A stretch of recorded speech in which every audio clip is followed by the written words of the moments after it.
Hello everyone, আসসালামু আলাইকুম। কেমন আছেন সবাই? আই হোপ সবাই আছেন ভালো, আমিও আছি ভালো।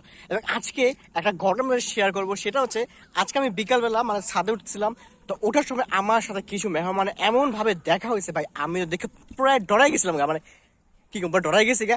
তো চলেন বেশি কথা না বলে সেই সব সিন দেখাই আপনাদেরকে। নামলি সন্ধ্যাটা নামবে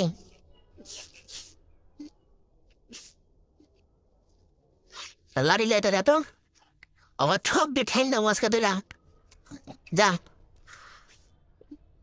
অবশ্য সাহস কত বড় কই উঠছে ভালো ভালো সব দিনের মাথা নিচে যা যাবি পাত্তারি যা পাত্তারি নাম না না সব দিলে নিচে নামবি একটা হাতে উপরে আমি শালা তুই বলেছিস কে লেগে জায়গাতে যা শালা খেলা